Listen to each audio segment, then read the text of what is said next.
paz, amados, glórias a Deus, glórias ao nosso Salvador e Senhor Jesus Cristo. Estamos aqui para mais um princípio, né? Hoje, nosso 16º princípio, estamos aí nesse desafio, né? São 21 dias que estamos trabalhando a nossa transformação, a nossa mudança de mente, para que possamos experimentar e comprovar a boa, perfeita e agradável vontade de Deus. Que bênção, glórias ao Senhor por isso, glórias a Deus por isso, né?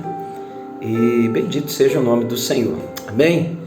E hoje eu quero falar um pouco com você, né? Ontem nós falamos sobre a reconciliação, um grande desafio nosso buscar reconciliar os nossos relacionamentos, pode-se dizer destruídos, né? Ou aqueles relacionamentos que hoje a gente não está tendo aquela mesma amizade, ou quem sabe a mesma intimidade, seja com o cônjuge, seja com o filho, seja com o pai, com a mãe. Alguém que você já teve um relacionamento e hoje, por várias situações, você até se separou, passou por um processo de divórcio, e hoje, quem sabe, seu coração está fechado para essa pessoa, não conversa mais. Se não tem como mais reconciliar a essência daquele relacionamento, mas pelo menos perdoar, pelo menos abrir a porta, né, para que essa pessoa veja que você é um reconciliador. Não aquele que mata um relacionamento, não aquele que verdadeiramente mata aquela pessoa dentro do seu coração. Isso não vai ser bom para você. Porque Deus, mesmo que a gente feche o coração para Ele, mesmo que a gente o ser humano feche o coração para a revelação de Deus, a revelação de Deus continua na natureza, né? Um dia faz menção de outro dia. Deus hoje Ele não desistiu de você. Ele está usando as adversidades, Ele está usando a igreja, tem o Espírito Santo, Ele está usando pessoas e às vezes Ele usa até os seus inimigos para falar com você. Então seja um reconciliador, amém? Hoje o 16º princípio, né? E o que eu quero trabalhar com você hoje é o tema que eu escolhi: não cruze os braços. Eu estava lendo a palavra agora à tarde, no momento da minha devocional da tarde, e vi um versículo muito interessante, né? Lá em Provérbios 26, né?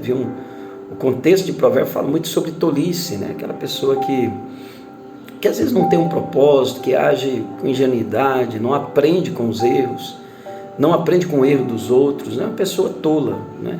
E a sabedoria não cai bem ao tolo. Às vezes o tolo é orgulhoso, né? O tolo é aquele que também não acredita em Deus, acha que não vai prestar conta diante de Deus, que Deus não está olhando para a vida dele. A Bíblia diz que isso é uma tolice, o tolo age assim. E é por isso que a Bíblia diz que nós devemos ser sábios. E lá em Eclesiastes, depois foi olhar outros textos, e lá em Eclesiastes capítulo 4, versículo 5, a Bíblia diz que o tolo cruza os braços e destrói a própria vida. Querido, e pensando nisso, né, e fiquei pensando assim, quantas vezes nós deixamos de viver o que Deus tem para nós, porque agimos como tolo, cruzamos os braços, diante das situações, diante das decepções, diante de quando as coisas não acontecem do jeito que gostaríamos, né? Parece que nós temos uma síndrome, Alice no País das Maravilhas, né? Ou quem sabe uma síndrome de Peter Pan, não sei se poderia se encaixar aqui. Achando que a vida é uma fantasia, que tudo vai dar certo, sem nenhum esforço, sem a gente enfrentar decepções, sem enfrentar lutas, sem enfrentar traições, chateações, sem esperar o tempo de Deus cumprir as suas promessas. Existe um tempo. Tudo com Deus você vai ver que Deus chama. Deus chamou Davi, Davi esperou um bom tempo. Deus chamou Abraão, Abraão esperou um bom tempo. Deus chamou a Maria, mãe de Jesus, e ela teve que enfrentar muitas coisas até que o Messias, o nosso Salvador, nascesse, não é? Então essas pessoas, elas enfrentaram a realidade da vida. E qual é a realidade da vida? Jesus disse que no mundo nós teríamos aflições. Jesus não mentiu, ele foi realista, a vida é real, e ele diz, no mundo tereis aflições, mas sedes fortes, Eu venci o mundo. Trazendo o texto de Eclesiastes, Jesus está dizendo o que é para mim e para você? Não cruze os braços. Não cruze os braços diante da adversidade. Não cruze os braços diante da situação. Não cruze os braços porque o vento está contrário. Não cruze os braços porque você entrou no barco da vida, entrou no barco da fé com Cristo e a tempestade está forte, o seu barco está querendo afundar, ou você olha para ele e você não vê perspectiva, porque o cais está distante, você confiou e agora você está aí enfrentando a realidade da vida e vai cruzar os braços agora? Você não tem que cruzar, você tem que continuar remando, você tem que continuar confiando, e muitas vezes sem vontade. Estamos vivendo numa era onde as pessoas estão muito presas, eu falo isso, uma era almática. Estamos com muitos crentes almáticos que se prendem na sua alma, criam um sofisma. Não, eu preciso sentir Deus. E existem muitos momentos da nossa vida, querido, mesmo nós conhecendo a Deus, mesmo tendo experiências com Deus, que o Senhor quer que nós vivemos pela fé. O que é viver pela fé? É acreditar que aquilo que Deus prometeu vai acontecer.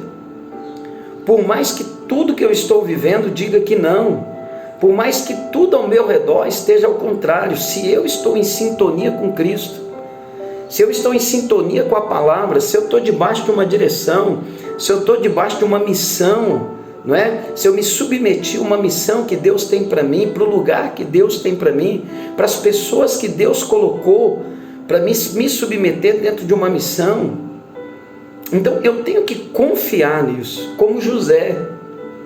Eu gosto muito de José, queridos. José, ele confiou em Deus, e tudo na vida de José parecia que daria errado. José, se ele fosse olhar para o ambiente, ele cruzaria os braços. Os irmãos traíram ele, jogaram ele dentro de uma cisterna. José tinha entre 14 e 16 anos, olha que começo de vida. Mas ele pegou aquela situação que a sua família o abandonou, que a sua família o traiu, e ele não cruzou os braços, ele trabalhou com toda a garra, com toda a força na casa de Potifar.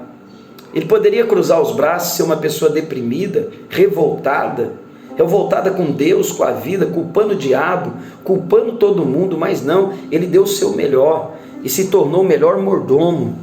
E o que ele ganhou com isso? Uma prisão. Uma prisão. Ele foi preso porque ele era tão fiel, ele trabalhou com tanta honestidade, com tanto caráter, que ele foi preso. E na prisão, querido, ele tinha tudo para cruzar os braços, ele tinha tudo para ficar lá, deitado numa cama, ficar lá isolado, não é? Acabar com a sua vida. Mas o que ele fez? Ele organizou a prisão, ele limpou, organizou tudo, tanto que o soldado, o gerente da prisão, colocou José como seu braço direito, deu a ele a chave, porque ele sabia que José não ia fugir. E dentro desse ambiente, duas pessoas presas, José se tornou amigo, e José ajudou essas pessoas. E o que José ganhou? José foi esquecido. Ele foi esquecido porque ele se tornou amigo. Ele tinha um coração que não cruzava, que não se dobrava diante da adversidade. Ele não perdia o seu caráter de Cristo, o caráter de filho de Deus. Ele tinha algo no seu interior que foi colocado por Deus, que você também tem. Você foi chamado por Deus, você foi chamado por Jesus. Jesus morreu por você, ele colocou o Espírito Santo em você. Então José, por ter sido amigo, foi esquecido. Mas José tinha um segredo, queridos, que a Bíblia nos diz lá em Colossenses 3:23, tudo que façamos, tudo que você faça, faça como se fosse para o Senhor. José sabia que tudo que ele fazia, ele estava fazendo para Deus. E o que aconteceu? Deus recompensou ele. E José foi tão curado, que lá em Gênesis 45, ele diz, sabe que tudo, não se aflijam. Tudo isso que aconteceu não foi vocês, foi Deus que estava na minha frente, foi Deus que estava me preparando para eu ser bênção na vida de vocês. Querido, isso que você está fazendo, se você está em sintonia com a palavra, você não está no pecado, e você está ali certo com Deus, convicto com Deus, mas as coisas estão contrárias, continue, faça como se fosse para Deus, obedeça, não murmure, não reclame, mas não cruze os braços, continue, seja sábio, não seja tolo, seja sábio, não seja tolo, e Deus vai ministrar na sua vida, Deus vai completamente, então muda a sua mente hoje, na adversidade, quando você está fazendo a vontade de Deus, a sua mente vai dizer para você parar, a sua mente vai dizer para você cruzar os braços, mas não cruze os braços, faça o contrário, engane o teu cérebro. Tem hora que nós temos que enganar o nosso cérebro, querido, porque ele vai querer nos levar contra a vontade de Deus. Está lá em Romanos capítulo 8, versículo 7, a mente natural, a mente humana, ela não se sujeita à lei de Deus, ela não pode. Reprograme a sua mente. Se você está na vontade de Deus, você está num chamado, você está numa promessa, você está diante de um ambiente, o ambiente que Deus trouxe para você, é um ambiente favorável a você continuar, e mesmo que seja desfavorável, continue, lute, guerreie, não lute com pessoas, lute com Deus, lute pela palavra, lute contra os dardos inflamados do maligno. Fala: Senhor, eu sei quem eu sou em Cristo, eu sei que o Senhor tem uma promessa, e eu sei que o Senhor vai cumprir. Confia, porque os que confiam no Senhor não serão decepcionados. Amém? Deixa eu orar por você. Pai, em nome de Jesus, essas vidas que estão ouvindo esse princípio hoje, que elas não devem cruzar os braços, elas não devem achar que elas são derrotadas, elas não devem pensar que o Senhor se esqueceu delas, não, elas devem continuar crendo, continuar na linha de frente, continuar te adorando, continuar profetizando a tua palavra, continuar declarando que tu és Deus, Senhor, porque o Senhor está preparando elas, Pai. Elas estão passando por este momento, Senhor, mas assim como o Senhor, Deus, foi Deus na vida de José, o Senhor será Deus na vida delas. Que elas possam entender isso, que elas não sejam tolas de abandonar o barco, abandonar a fé, não, elas perseverem em buscar o Senhor, elas perseverem em lutar, em fazer aquilo que o Senhor deu a elas, o sonho, o trabalho, que elas continuem, Senhor, porque o Senhor é fiel. Eu abençoo a vida delas, ó Pai, em nome de Jesus. Amém. Amém, querido? Deus abençoe você. Amanhã no YouTube, nosso bate-papo interativo, nós teremos o 17º princípio. Pequei, e agora? O que se faz depois que se peca? Amanhã, bate-papo legal, 17º princípio, nós vamos estar juntos lá no YouTube, e vai ser uma bênção na sua vida, em nome de Jesus. Fica com Deus, no nome do Senhor.